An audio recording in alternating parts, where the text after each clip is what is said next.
Hello everybody and welcome to patch 12.9. What's happening in patch 12.9? In patch 12.9 we have a nerf to Ahri, Master Yi, Nidalee, Renata, Rengar, Sion. We have a buff to Braum, Hecarim, Renekton, Thresh, Varus. We have a effective nerf to Hullbreaker, but sometimes a buff.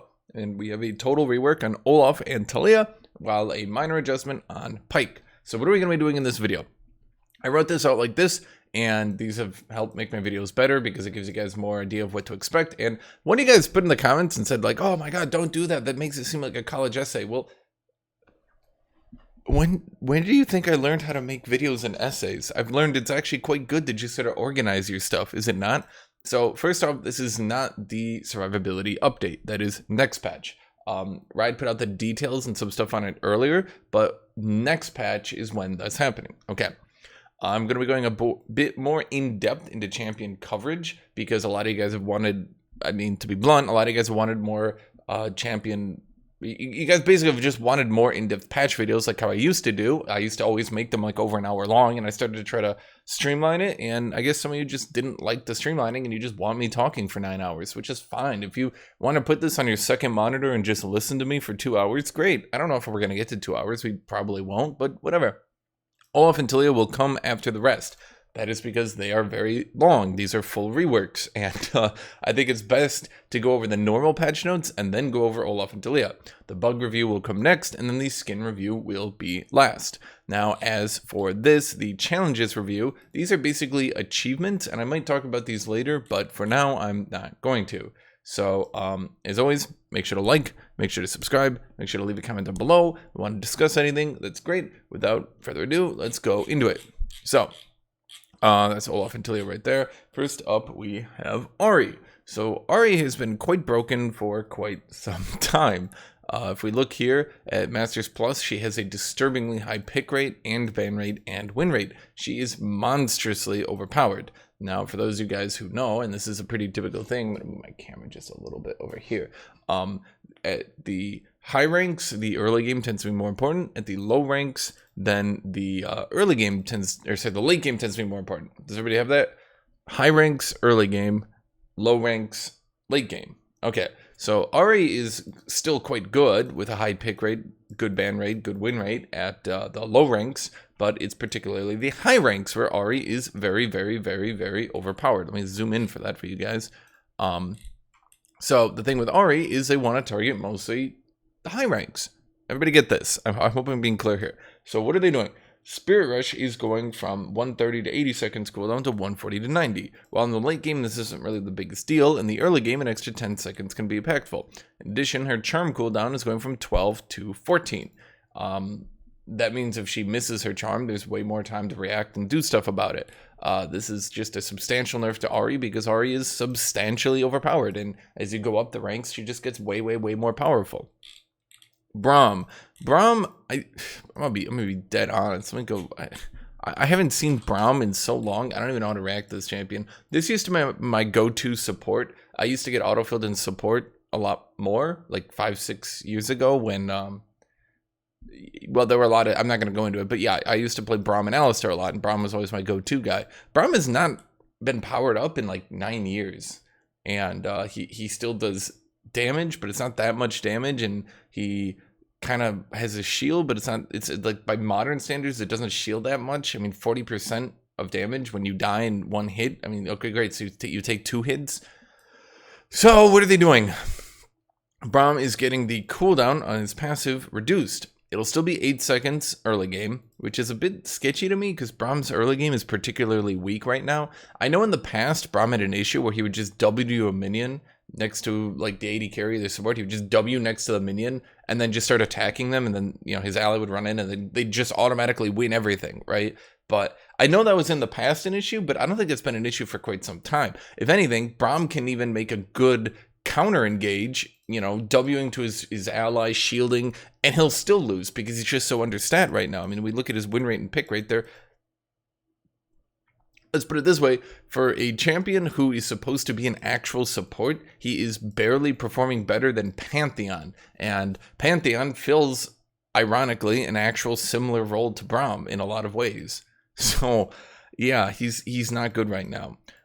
So the later in the game, his cooldown is coming down on his passive from 876 to 864. I think that caps out at level 11. So if Braum gets to level 11, he can actually start to stun a lot more. In addition, the damage reduction on his shield is going from 30 to 40 to 35 to 55. Now, that does help him out early game a little bit, but that mostly helps out his late game, where I'm not really sure why they were targeting his late game. I'd prefer to be like 40 to 50 rather than 35 to 55. I think helping his early game out more would be better, but I guess Riot doesn't want to push him too much because then maybe he'll just be like a counter-engage champion, and Riot doesn't seem to enjoy counter-engage supports because then they reduce the actual fighting in bot lane. Hecarim. So let's bust out our favorite pony here. Hecarim has sucked. Hecarim has been really bad for a very long time. Because every time his tank build gets good, they've destroyed him. And so basically, he was good, they nerfed him into the ground. The tank build was good, they nerfed that into the ground. And now he can't do anything, and he's just terrible. He's terrible. He's absolutely terrible. So what are they doing? They're slightly raising the AD ratio on his Q, and they're slightly raising the cooldown on his W. Sorry, they're lowering the cooldown on his W. His W is going from an 18-second cooldown to a 14-second cooldown. Now that's his heal. That's his little Healy aura thing. So the AD ratio on his Q is going up. The cooldown on his W is going down. I guess this is going to push Hecarim to build more of an AD build, not a tanky build. And yeah, I mean, I don't have much to say. I don't really think this is going to do nearly enough, to be completely honest with you. So Hecarim, yeah. Master Yi, okay, so this goes into what I was talking about Ahri earlier. So basically, if we look at Master Yi, and you know what, I'm not even going to show it because I'm sure you guys will just believe me. He tends to perform very, very, very well at the low ranks. He tends to not perform very well at the high ranks. So they're nerfing his late game to try to affect the low ranks while not affecting the high ranks as much. Does this help the high ranks? No, I mean, it's still a nerf. A nerf is a nerf, even if it doesn't impact so many games that reach late game. A nerf is a nerf, right? So yeah, they're just nerfing Master Yi. Nidalee, her base health is going down. Now, as I said with Ahri, let me explain this again. Nidalee as a champion tends to be most powerful at the high ranks, and so they're nerfing her level 1 health to affect the high ranks the most. I'm not going to go show the stats once again. She's just pretty overpowered. Pyke. They are trying to kill Pyke mid. So what are they doing? The Q mana cost is going up. Instead of 50 to 70, it's going to 74 to 90. That is a lot of mana in the early game. However, the Q will now refund mana upon hitting an enemy champion. The mana refund is being added, but somehow it's going from 50 to 75, which I'm not sure how that's happening. Okay, and so basically it's going to cost a lot of mana if you're trying to push the minion wave with it, if you're trying to do anything other than hit a champion. If you miss, for example, it won't get the refund. So, you know, if you want counterplay against Pyke, dodge a few Qs and he's going to go out of mana, right? However, if he does hit his Q on a champion, it refunds basically the entire mana cost. In addition, when 2 or more enemies are nearby, the base heal is going from 40% to 45%. The ratio is the same, but you heal more. So if you're in bot lane or if you're near more enemies, you'll heal slightly more of your gray health. Or sorry, more damage will convert into gray health. There we go. The cooldown, now this is the big thing. The cooldown on his ultimate is going down from 120 to 80 to 100 to 70. This impacts support Pyke, because remember, they're trying to kill mid Pyke here, and they're trying to make support Pyke better. There's still an overall nerf for all Pyke, but they're trying to aim primarily at mid lane. I think support Pyke is still doing fine, though. Yeah, I mean, he's still doing fine. I think the higher rank you go, he does pretty good. So, yeah. Anyway, so Pyke no longer receives your cut gold upon successfully executing enemy champions with his R. The last assisting ally still gets your cut. So if he gets a kill, the ally he stole the kill from, they still get 300 gold. Pyke no longer receives additional your cut gold when allies kill enemies with death from below his execution area. So Pyke to actually generate more gold, he needs to actually execute with his ultimate. He can't do that thing where he puts down his ultimate right as an ally is about to kill them, and then he gets the bonus gold anyway. So the bonus gold generated by Pyke is going down substantially, about a 150 every single kill. But the cooldown is going down, and his Q will refund more mana, and he'll get slightly more gray health. That's about it. So they're trying to destroy mid Pyke. They're trying to kill Pyke's gold generation, mid lane 0. Because basically the strategy with Pyke in mid lane right now is you don't last hit, you just perma roam, and then you use the fact that you're not last hitting, so you don't generate gold, but then you get kills with your ultimate, which generates gold, and so, do you get it? Anyway, they're trying to kill this strategy. I think this will be pretty successful because they're actually killing what's overpowered about it, the gold generation that allows him to not last hit.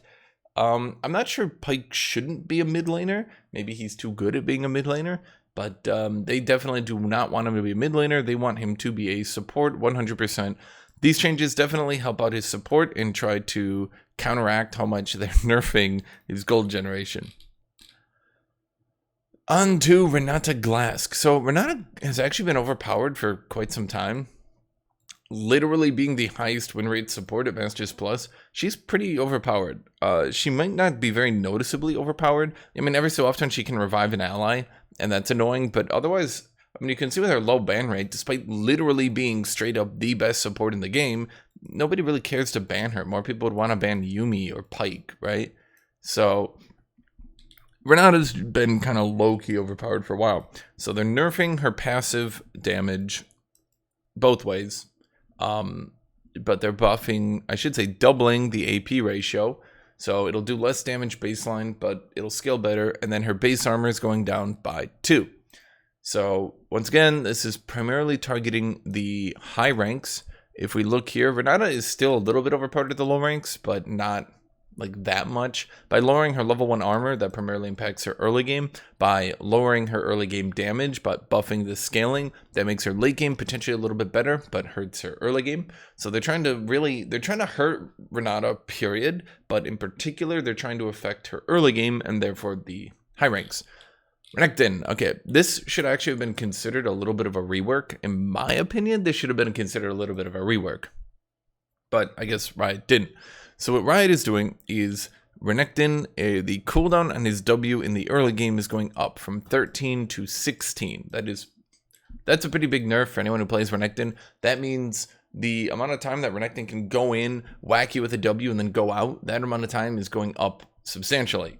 That gives enemies a lot more room to maneuver. It means that if Renekton half-healths you with his W, you have more room to counteract him, to ult in, to try to heal back up, to potion, etc. So Renekton's early game is getting nerfed. No matter how you cut it, that's getting nerfed. However, his base health growth is going up by 5. His 80 growth is going up. So at level 18, his max damage will go from 132 to 139.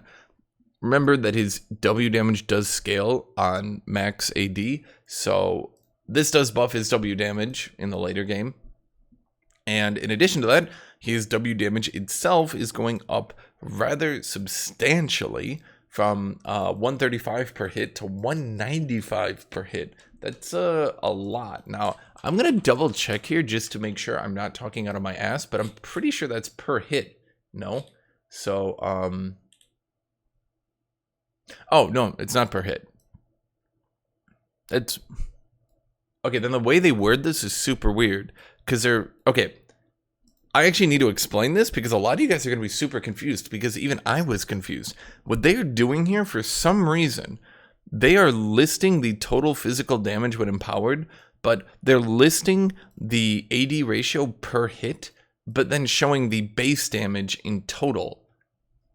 So this AD ratio gets tripled because technically his empowered W hits 3 times. Do you guys get that? But this damage is not tripled because this is how much the entire ability hits. I'm not sure why they're wording it like this. This is super dumb. I literally went and looked at my other monitor. I was looking at the wiki because I was like, is it really? Is it really going to deal nearly 600 base damage and then 225% total AD damage? That's going to do like 1500 physical damage. And no, but I'm not sure why they word it like this. Okay, so it seems what they're trying to do here is they're trying to force you to max W second, but in return, they're making maxing W second actually give damage. Because you can see here, maxing W only gave you 120 more damage, which was like whoopee, right? So now by maxing W, you're going to get 180 more damage. In addition, the cooldown will go from 16 to 8 if you max it. Right now, it goes from 13 to 9. So at max rank, the W cooldown will be 1 second lower, which is still good. The damage will be higher. It's all great, right? So Renekton's scaling is going up. His early game is going down. In addition to that, the damage on his ultimate is going up by about 20... No, it's actually just straight 25%. So the damage on his ultimate is going up 25%, which that's pretty good.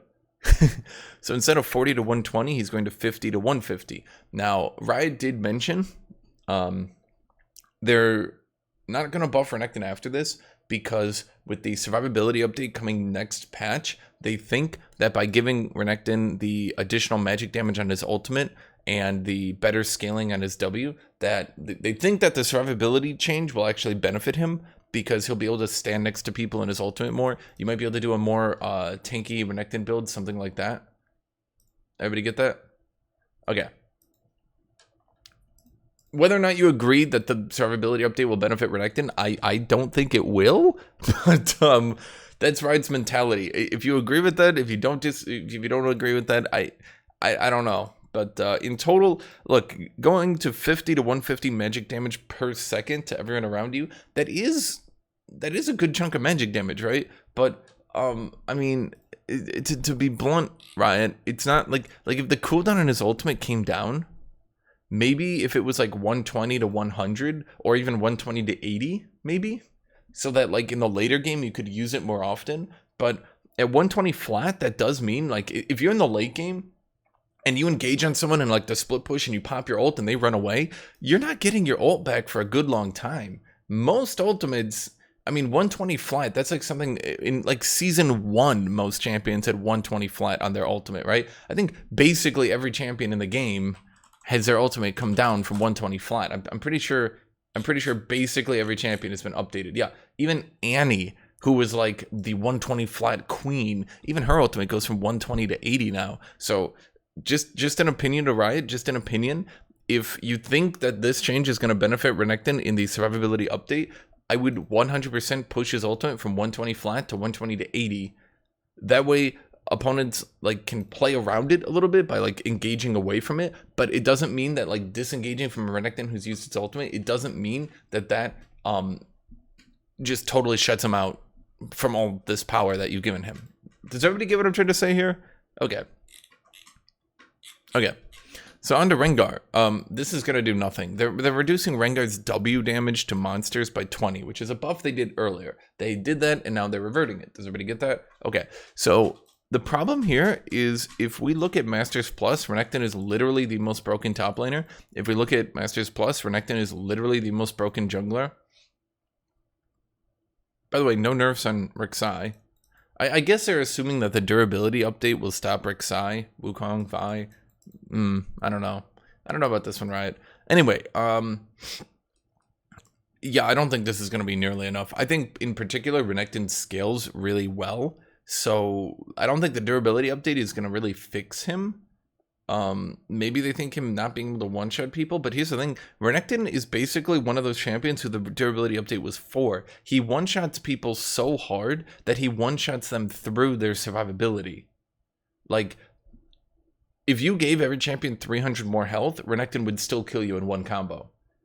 So the only thing I can think of is, okay, Renekton does abuse Lord Dominic's regards and lethality and crit, so he currently has an extraordinarily overpowered build. Lord Dominic's regards is one of the most broken items. The armor pen on Lord Dominic's regards scales really well with lethality. Rengar also scales on crit. So Lord Dominic's regards for Rengar is crazy, crazy, crazy strong. You know, it's just an incredibly synergistic, very powerful build. Does everybody get that? So I'm assuming maybe they think by nerfing him a little bit here and then allowing the durability patch where they're nerfing Lord Dominic's, maybe they're assuming Rengar will go down enough. He's pretty goddamn overpowered right now though, right? He's monstrous ban rate, monstrous win rate. I would have erred on the side of caution and probably have reduced his damage a little bit, maybe like reduced his AD scaling just a tiny touch into the late game. Shyvana, this stuff looks big. but they're basically just addressing a bunch of niche issues. Her W tick rate is going from 1 second to 0.5.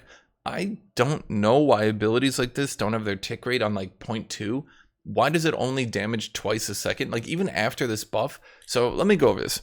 W only does damage. Her little flame aura around her only does damage once per second. That makes it very easy for people to walk out, then it ticks, then they walk in, it doesn't tick, then they walk out, it doesn't tick. I'm sure you've been in a situation where you keep feeling like you're next to someone, but you're not doing damage, right? Well, this is why, because it only updates once per second. If they keep slightly walking out of range, they keep getting out of range. Her E, like that, if anyone enters the zone, even if they enter the zone in between ticks, so if they enter the zone slightly, then walk out, it will now apply the mark instantly anyway of the tick rate. I'm going to be dead honest. Doesn't Mordekaiser's passive like update 10 times a second?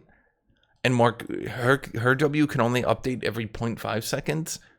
If you look at Mord's W, I honestly, doesn't it update 10 times a second or some shit? I don't know why they can't just do that with Shyvana's W. Whatever. Then there's some niche bug fixes. Her Q will now double attack player-created targets. So Teemo's Mushroom, Ilavi's Tentacles. So you probably noticed that her Q didn't double hit those. Now it will double hit those. There's also a niche bug where if she used her Q right as opponent was like at max range and they were running away really fast, that it actually wouldn't tick in the double attack, the second attack, before they walked away, so they would not take the double attack. Then they're just fixing a bug where her W didn't show its visual during Mordekaiser's Death Realm. Everybody get that? Huge nerf on Sion. They specifically mentioned inting Sion. We believe it isn't a sustainable direction for him or League in the long term. I agree with that. Yeah. His passive is being nerfed. Anything he does is reduced by 60% in turrets in his passive. So, Demolish, his auto attacks, Titanic's passive, any of those effects will be reduced by 60% to turrets. Huge nerf. If Sion is in his passive, he's not going to be doing damage to turrets anymore. I mean, he will in a literal sense, but a significantly reduced amount. So Thresh, they did a bunch of nerfs to Thresh. I still think he's fine. I think he's fine, but I guess some people don't. He should always have been. Here's the thing.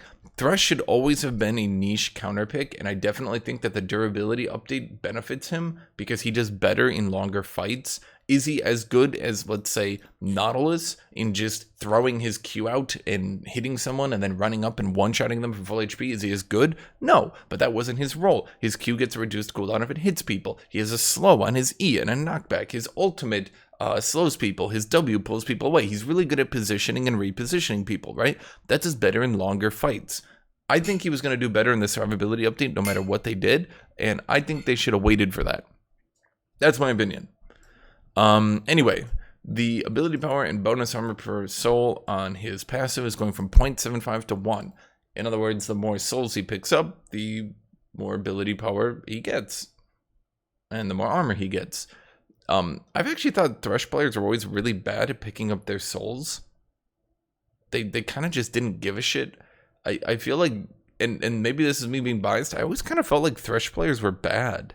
They kind of just didn't give a shit about their souls, and they would just frequently not pick them up. You'd have 3 dead in a wave, and they'd be like, nah, I'm gonna just walk over here. Like, they just wouldn't care. And over the course of a game, that adds up. It'd be like if Senna players just be like, I don't care about that soul, I don't care, right? Anyway, his W is then also getting getting buffed. The amount that his W goes up per soul is going from 1 to 2. So he's going to get more ability power and more armor per soul, and the more souls he has, the amount he shields on his W is going up substantially from 1 per soul to 2. So if you have 50 souls, it will shield for 50 more. This is actually kind of a substantial buff on Thresh, and in particular with the durability update, I think his win rate and pick rate is going to go up substantially this patch. Then I think during the durability update, I think he's going to be way stronger. So Varus, now this is another champion I think they should have waited for the durability update. Varus and his sustained damage build are really strong. He does a lot of sustained damage. So they're buffing his sustained damage. If he kills a non-champion, the amount of attack speed he gets is going up slightly. Instead of 15% bonus attack speed as attack speed, he now gets 20% bonus attack speed as attack speed. That's effectively the more attack speed you build, it just modifies that to be worth more. Additionally, when he gets a champion kill, he's getting plus 30% attack speed to plus 40% attack speed. In addition to that, the amount of on-hit he gets on his W is going back. I'm not going to go look it up, but I'm pretty sure we all remember that they nerfed his W on-hit pretty hard. It used to be 7 to 27, or at least somewhere around there. They nerfed it hard, and now it's going back to 7 to 27. Personal opinion, I think they should have waited till the durability update. On-hit Varus was always really strong. It's just no one needs to do that anymore because no one lives long enough. I mean, the only champions who go on hit anymore are like Vayne, and that's because she does so much burst and true damage. Now on to Hullbreaker. Riot is nerfing Hullbreaker really hard. The armor and magic resist you get is now 10 flat instead of 20. It used to be 20 at level 1 to 10. It's now 10 at levels 1 to 11. So all throughout the early game, you only get 10 armor instead of 20. Rushing Hullbreaker gets nerfed really hard. Okay. However, into the late game, it then gets more. So at level 18, it will get 75 instead of 60. However, the amount it gives never goes up above 60 until level 17. So this is basically a nerf until level 17 on this item. That's bad. Until level 18, this item is weaker. Or sorry, I should say until level 17, this item is weaker. I don't agree with that at all. I don't think that this item was overpowered at all. I think it just got scapegoated. This item was never better than other items in a rush, in my opinion. If I had Gore Drinker and you had Hullbreaker, Gore Drinker wins.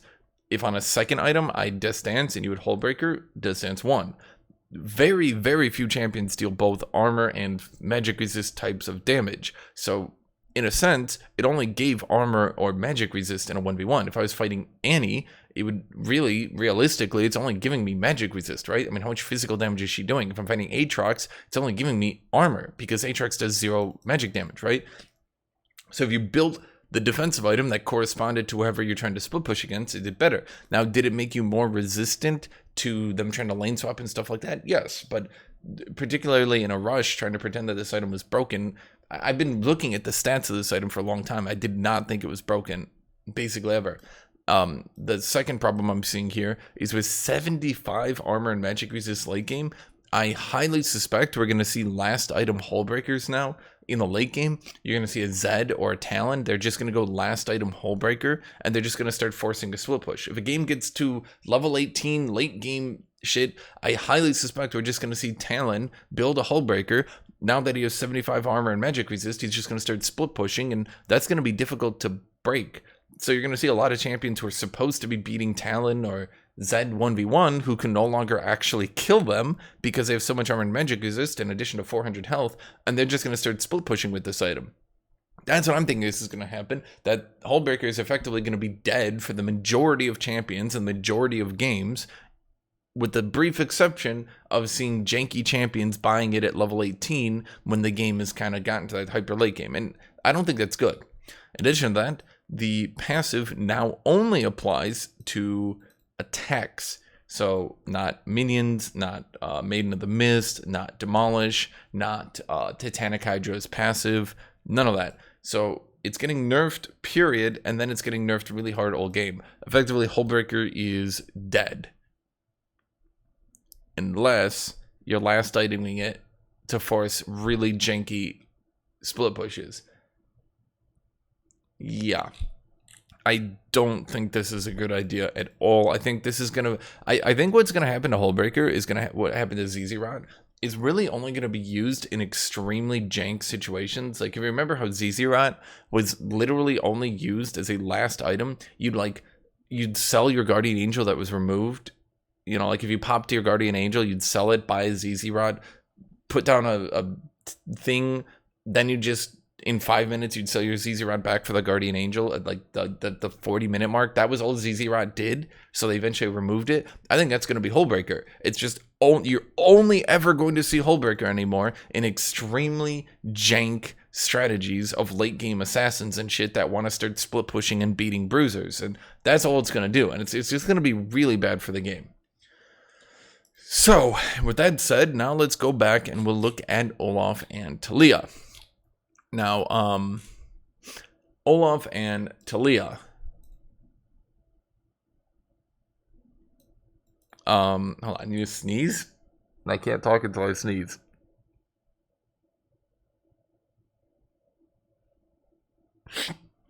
Hold on. Okay.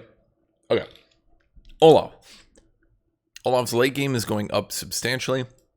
His AD growth is going up substantially. He's going from 127 late game damage to 148, putting him amongst, I think that puts him in the top 5. So that's really big. His health growth is going up again, which I agree with. Olaf had one of the biggest healths at level 18 of any champion 10 years ago. It hasn't kept up with power creep. I think giving him a little bit more health growth is definitely good for the game. I wonder if the wiki has those numbers updated already. I think these are updated. Yeah, okay, these numbers are updated. So he's going to cap out now at 2360 HP at level 18. To put that in perspective, Set has 2300. So that puts Olaf way more into the late game. Now remember, his late game armor is pretty low to compensate for his ultimate. But yeah, this is good. The health change is good. The damage I'm a bit iffy on, because here's the thing. I don't think Olaf was ever known for having extraordinarily high base damage, but okay, now he does. I think that sort of just needlessly power creeps sometimes, but we'll see.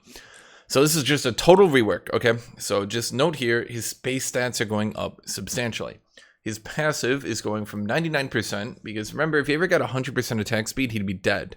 So there was actually no way for him to get 100% attack speed. It's going from 100% to 40 to 100% on his passive. But the amount he gets caps out now at 30%. So at 30%, he gets 40% attack speed. At 10%, he gets 40% attack speed. That's pretty much a buff, particularly because later in the game, you can reach that 100% attack speed at 30% health. He just gets straight 10 to 30% lifesteal based on missing health. So if he's at half health, he won't get the full amount, right? If he's at 90% health, he won't get 30% lifesteal. He can't just keep himself capped off at full HP. It'll work like a more linear scaling Warwick passive. You know how Warwick only heals him below half? His will only heal him more the lower he goes. But it does cap out at 30%. Now he just gets that lifesteal baseline. Just to be clear, to make sure, I'm just going to skip through. He doesn't get lifesteal in his W anymore. Okay. His Q is getting, since the rework video, it's actually been reworked even harder. The cooldown is going down from 7 to 9, or I should say going up. The cooldown is going up from 7 to 9, which is substantial. The damage is going from 80 to 260 to 60 to 260. So the early game damage is going down. The minimum range, so the minimum range it can be from Olaf is going up. So he'll have to walk further to pick it up, giving his opponents way more ability to outplay him. The mana cost is going down at the early ranks though, which is probably good. Now, his Q does shred 20 to 30 armor, which I don't think this is a good idea at all. I vehemently disagree with this. I think this pushes Olaf, in combination with the true damage on his E, I think this pushes Olaf way too hard into being an anti-tank pick. You pop your ult, you start beating on a tank, they can't CC you off, you shred their armor, you start spamming them with E true damage. Like, I think this is bad. If a rider is ever reading this is a horrible, horrible, horrible idea. There are multiple good armor items that armor pen items that Olaf could build. He could even go a Lord Dominic's. He can go a Black Cleaver. Obviously, it's not like Black Cleaver is ever going to go away from the game. It's been in here for 10 years, right? So maybe Black Cleaver, if you need armor pen, you go Black Cleaver, right? So anyway, he's getting 20 to 30% armor pen, which is big armor pen, by the way, for 4 seconds. If you ever get hit by his Q, you're shred for 4 seconds. Now, here's the thing. X is now fully refund his Q's cooldown, but he has to wait 3 seconds between X throws. So he can only ever throw an axe once every 3 seconds. However, the 3 seconds is reduced with ability haste. So if he throws an axe and picks it up 2 seconds later, he still needs to wait 1 second. If he throws an axe and picks it up 3 seconds later, he can instantly throw it. It's a little bit janky and confusing, but here's what they're trying to fix. And I actually know this extraordinarily niche mechanic that they're trying to fix. There's currently a strategy, and it's very niche, and you can basically never do it, and it's basically never going to happen in a serious game.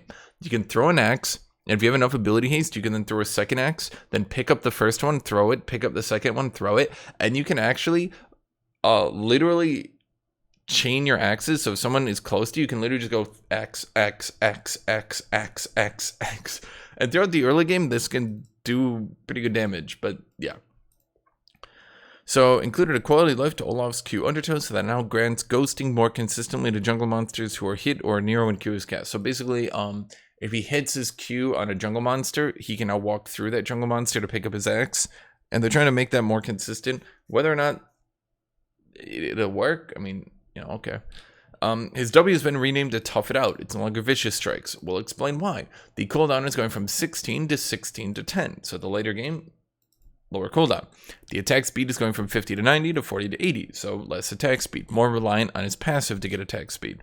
However, the duration is also going down from 6 seconds to 4 seconds. Now I know what you're saying. Wow, they are nerfing the ever-living hell out of his W. It no longer gives him the lifesteal at max HP. It no longer gives him as much attack speed. The duration is lower. Wow.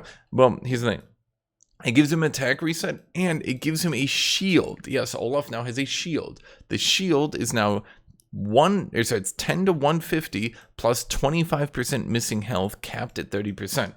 So 30% health, he can get his shield for 25% of his missing health, and then 150 at max rank.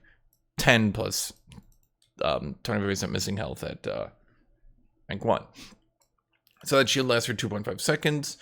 In other words, the strategy with Olaf is now here to hit someone with your Q, get them in a position where you can start auto-attacking the crap out of them, pop your W, shield to not, die, and then you use your high base damage, you use your attack speed and lifesteal. Here's my sneeze. Use that to just pummel the crap out of them and to win your 1v1s.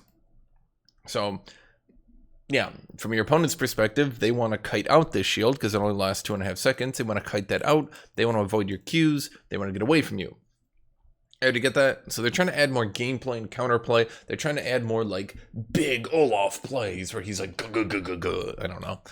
Now, this is the other big change. The bonus attack damage on his ultimate is going down from 15 to 25 to 10 to 30, but the 30% AD is going to 25% AD.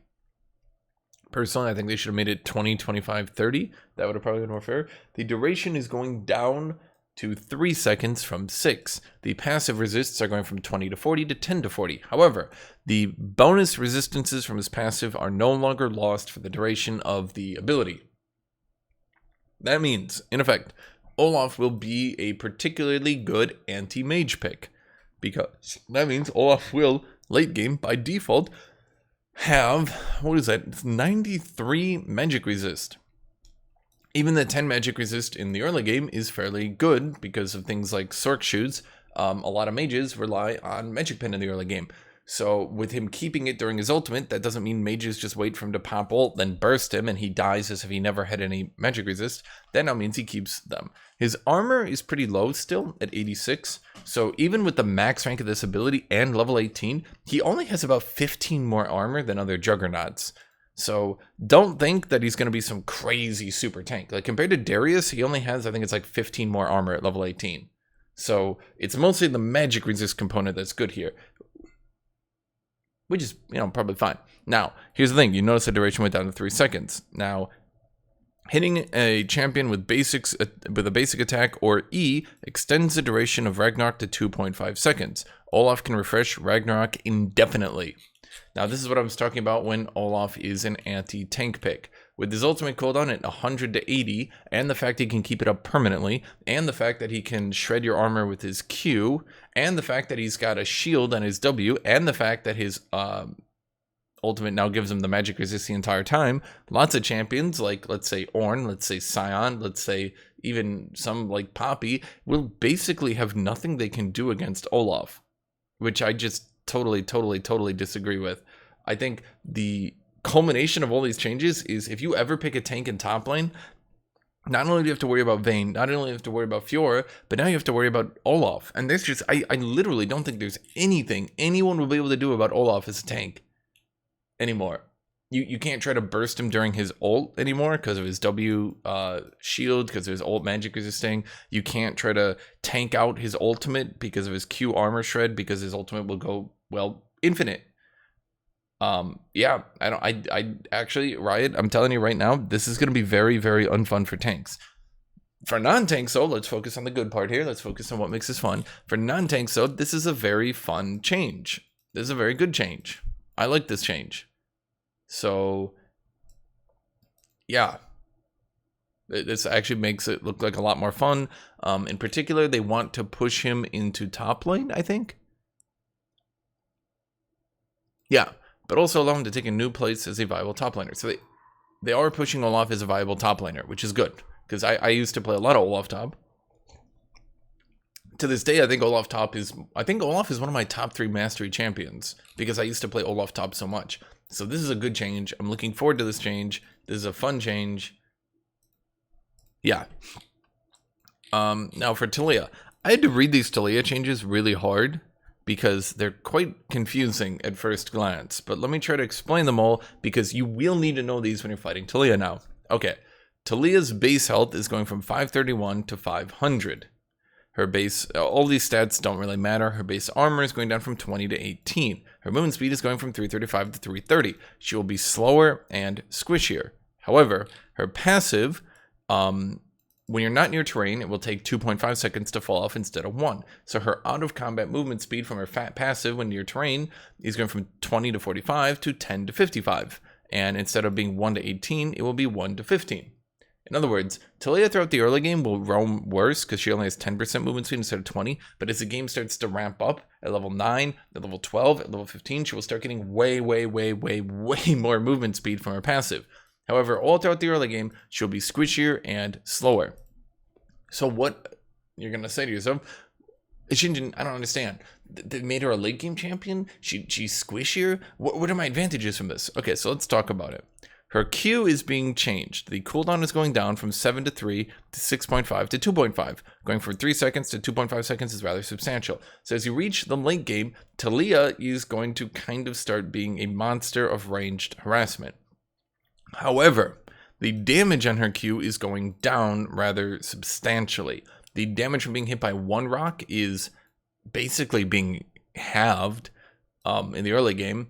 In the late game, it's going to be down a little bit. The AP ratio will not compensate for this. Even if you have, I mean, how much AP would you need? You would need 800 ability power for one rock to get equalized at rank 5. I don't think that's happening. So 1 rock damage is coming down. 5 rock damage is also coming down. Particularly, the base damage is coming down really hard. The AP ratio is also coming down. So 5 rock damage literally cannot end up dealing more damage. It will, if you get hit by all 5 rocks, it's doing so much less damage. At rank 1, it's going from 210 to 98. So at rank 1, you can basically just walk through 5 rocks. I know what you're saying. So she's squishier, she's slower, she does less damage. I don't understand, Hashinshin. Are they killing this champion? Well, each stone shard now deals an additional 30 plus 10% AP damage against monsters. So she will be able to clear the jungle better. I know what she's saying. Oh, they're pushing into a jungle. Yeah, actually, that's exactly what she's doing. If she uses Hourglass, her Q will continue to cast. Here's the big part. If she now consumes the worked ground, so when she casts Q, remember she gets that little worked ground under her, or maybe you don't know. I don't know. Anyway, it used to be that, well, it is now still, if she casts her Q, a small circle under her will now, well, always did. I'm trying to phrase this for people who have no idea who Taliyah is, because 90% of you have no idea who Taliyah is. I'm going to get out paint here because this might be confusing. So this is Taliyah. I'll make her, I don't know, is she brown? People might call it racist. I don't know. I think her outfit's brown. I have not seen this champion in forever. It's like brown and red. There. That's Taliyah. When she casts her Q, a circle around her becomes worked ground. Then, if she casts her Q again, instead of shooting all 5 shards, it will only shoot 1 if she's in the worked ground. Here's the thing. They're now changing that. It will now consume the worked ground, as in remove it. And in removing the worked ground, it will now shoot a single super boulder. And that super boulder will now do a decent, pretty good chunk of damage and slow people. That slow is 30 to 50% for 2 seconds. That's rather substantial, right? Then the cooldown, if she shoots that super boulder, puts her Q down to only a 0.75 second cooldown. So she can shoot the 5 rocks, then quickly consume them at the end to shoot a super rock that slows you, then go back to 5 rocks, and she can do all of that in 3.25 seconds. So Taliyah's sustain damage is going up heavily. Her control over the game is going up heavily. I actually think this is actually quite a good idea because it gives Taliyah a much more unique gameplay. It gives her... Well, yeah, it gives her a lot more unique gameplay. It gives her more gameplay options. It doesn't mean that her only thing is she shoots these super powerful 5 rock combos at you and spams them off over and over and over, just kind of making it really annoying to fight her. Yeah, I don't think it's getting the AoE back. No. So her Q still won't AoE, but her Mega Q will AoE. So this probably makes her laning phase better. It makes her jungle better. I don't know which they're trying to push her on. Yeah, I think they're trying to push her mid and jungle. Yeah, they want to push her mid, and they're trying to also keep her in jungle. So I think what they're doing here is they're pushing a whole bunch of changes, and they'll just kind of see what happens, so to speak. They'll be like, look, if she's viable mid, we'll make her a mid laner. If she's viable jungle, we'll keep her a jungler. You know, whatever happens, happens. Yeah, and then there's just a bunch of changes here that these aren't important. So her W, that's when she punts you. You guys remember she's got the knock-up thing? You guys probably remember that at least, right? So that no longer does any damage. Which, yeah. So the majority of her damage, kind of like how Aatrox is. I know most of you guys know Aatrox because I play him a lot. How Aatrox is the majority of his damage in his Q, and his entire gameplay is around playing around his Q. That seems to be what they're pushing Taliyah into. To just sort of having a Q that does really cool and unique things, and her other abilities kind of assist that. So her W no longer deals damage. The delay before knockup has also gone down slightly, and the knockup radius is going up. So I'm not 100% on this because this kind of makes her this kind of makes her W really hard to avoid. But at the same time, I guess what they're trying to do, it will be less rewarding because it won't do damage, but it will be stronger because it will have more radius and less delay. I think what they're trying to do with this one is make her more self-reliant. She doesn't just let an ally stun someone and then she presses W, but I don't know. This change is a little bit sketchy. The mana cost is going down substantially. The cooldown is going down from 16 to 12 to 14 to 8. So she'll be able to punt people around much more, but the damage is being removed. Now, I'm legitimately curious. One, I'm kind of curious how she looks, because I swear to God, I do not remember how this champion looks. Okay, so it is brown and red. I was right. Okay, her seismic shove. Oh, they already removed the damage from the wiki. God damn it. I don't remember it being a horribly high damage ability, but it is a removal of damage. Now her E, oh boy, this is getting another one. I had to read this for like a half hour before doing this video. So her E, the cooldown is also going, oh wait, it's going up, my bad. It's going from 16 to 8 to 16 to 12. So she'll be able to punt people more often, but she won't be able to put down Unraveled Earth as often. So she won't be able to just Unravel Earth, punt you over it for one shot, Unraveled Earth, punt you over. She won't be able to do that over and over. Let's see, the slow is going from 20% with a 4% AP ratio to 20 to 28% with no AP ratio. So as I believe this slow, yeah, into the late game, this slow is definitely weaker. They're trying to push her more to rely on her Mega Q to slow people and not just to put down Unraveled Earth and slow people on that. The initial damage, so when she puts down her Unraveled Earth, When she just puts that down, it'll deal way more damage than it used to. But the boulder detonation damage, okay, so one rock boulder detonation damage is going up in the late game, down in the early game, but the subsequent boulder is going down. Yeah, okay. So if she punts you over all her boulders, it'll deal less damage. So her W does no damage. Punting you over all the boulders will deal less damage. So in other words, they're trying to push Taliyah once again to rely on her mega Qs and her Q combos to do damage. A lot of damage is being removed from this champion, but they're pushing most of it into her Q. Does everybody understand this? So Taliyah pressing E into W and punting you over that to one-shot you, that's gone. That does so much less damage. Yeah. However, she can Q a lot more. In total, this is... Do you guys kind of get the idea here? Because I'm trying to explain this, but I'm not a master explainer, so I'm just trying to do my best here. Her E's got some minor changes here. I'm not really going to go into these. Once again, it's not super important to try to understand the entire kit, okay? But the gist of this, once again, her E does a little bit more damage on cast, far less damage when you punt people over it. Her punt no longer deals damage. Her Q has a lower cooldown, can be spammed more. She can get a super boulder. This super boulder barely puts it on cooldown, so she can Q 5-shot into a super boulder. Then the super boulder gives her immediately the 5-shot again. Do you guys get this? Are you guys understanding this? Okay. I'm hoping you are because, yeah. Then her ultimate, the range on her ultimate is going down in the early game, up in the late game. She gets a longer dash when jumping off it, and taking damage no longer knocks her off her wall. So her ultimate is now more of an escape. Oh, okay, so here's that. Her damage from enemy champions or structures now prevent her from casting her ult for 3 seconds. So if she's casted her ult, she gets out. If she's been damaged, she can't cast her ult. Okay, that's about it.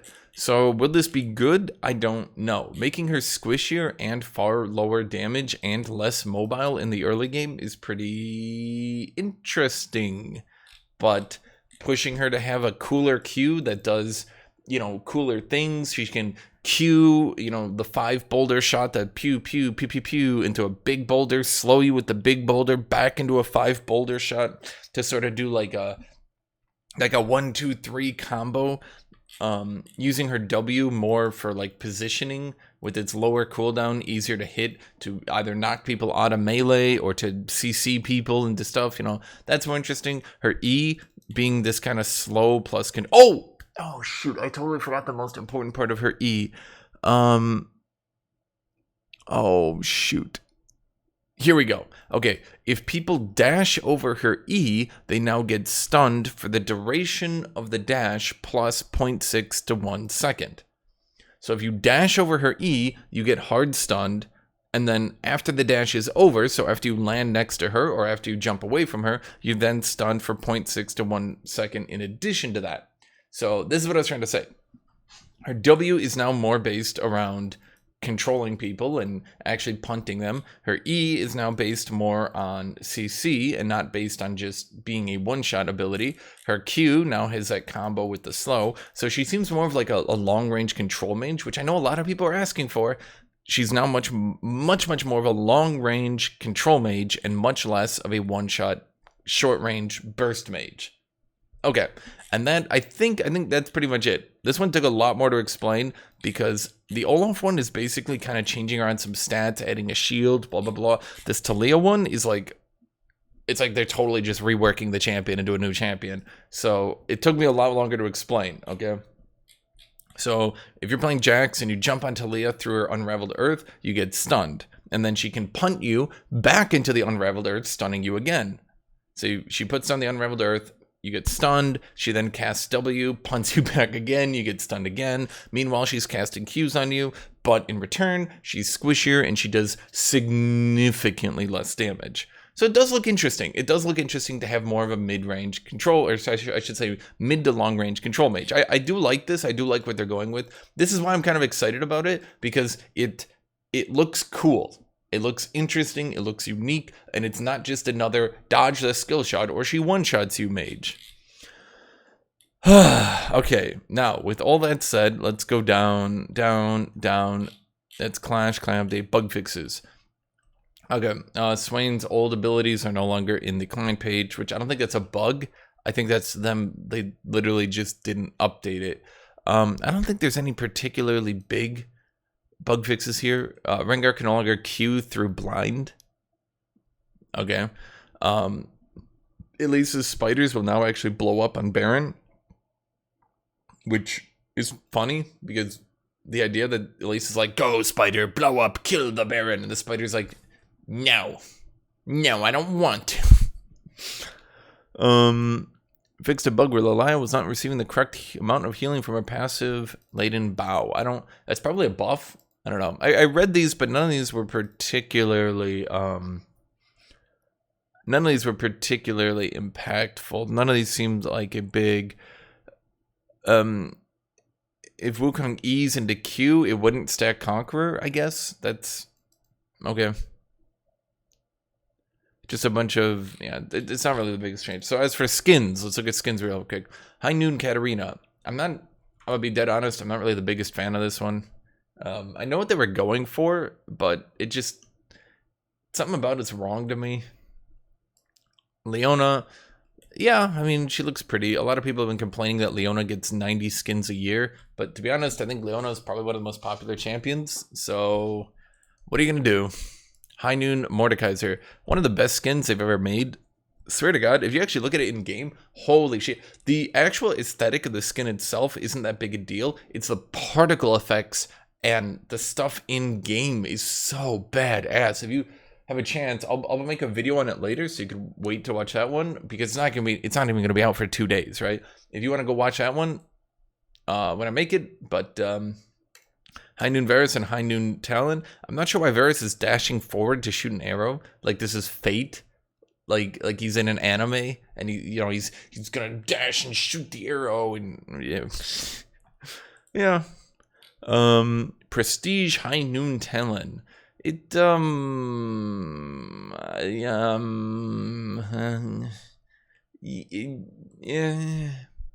And then we have the new EDG skins.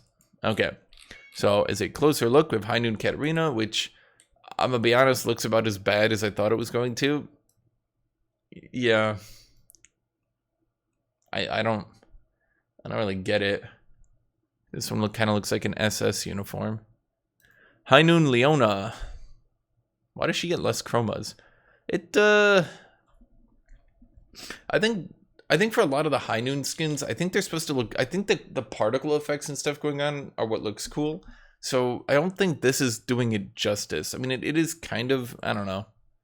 High Noon Mordekaiser. So not only does he look badass in game, but holy shit, dude, his particle effects. I mean, just look at him. Holy shit. He just looks so cool. Of these chromas, let's see. I mean, the base one looks really good. I really like the red coloring. This purple one kind of looks okay. The black kind of looks okay. The blue kind of looks okay. I don't think, for once, I mean, that one actually kind of looks good too. He's actually got a good, they did a really good job on the coloring. Almost every chroma has a cool usage out of it. High Noon Varus. Yeah, I'm not 100, I mean, it's not bad. No, I wish I'd gone with a deeper, darker color.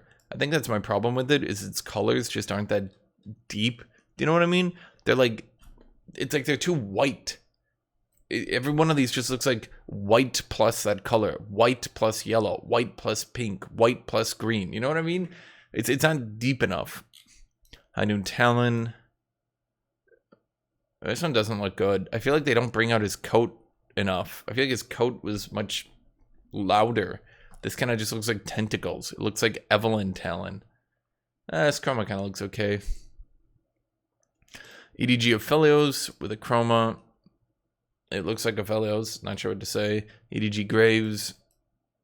The chroma looks good. I'm not sure about this one. EDG Viego. Once again, the chroma looks good. And that one, okay, I'll be honest, that one kind of looks good too. EDG Yumi. This is apparently Evil Yumi. Riot hasn't given it that official label, but I will give it that official label. It looks like Evil Yumi. She's got a little crown. That's cute. EDG Zoe. Does Zoe always look that dumb? Or is that just me? She kind of looks dumb. She doesn't look as dumb in this. In the skin, she looks dumb. Okay. Well, there you go. That's this video. Special thank you to everybody who liked and subscribed. Oh, I do want to do one thing. Did I go over this earlier? I don't know if I did. Let me show you. I know some of you guys put timestamps in your videos, and I'm not going to because it's very time consuming and I don't want to. But some of you guys do it on your own volition. But the thing is, you do it wrong, so I can't actually put it in the video. All I need to do to put them in my video is to put this in here. So I'm using an example of my Mordekaiser. Let me zoom in here. All you need to do is put minute:second. Then you just put the title of the timestamp, and then you just do it like this. And if you do it like that, I can literally just copy paste it into my video. A lot of you guys format it wrong, so then I don't want to go do it. But if you want to format it correctly, I could just go copy inside my video. I'm not trying to push this onto you guys or saying that you have to do this. I'm just saying if you're gonna do it anyway and you want me to put it in the video, if you format it correctly, I can use that. Okay. So without further ado, let me go look at my Patreon, because thank you all for subscribing. Thank you all for being here. If you guys want to continue to support videos like this and continue to support me doing more things like this, make sure to join my Patreon. Joining my Patreon is really cool, and it makes you a very cool person to do that. So let me read the names here. Special shout out to Monica, Vape Lord Volnir, Emiru, Blazin Rock, Christoph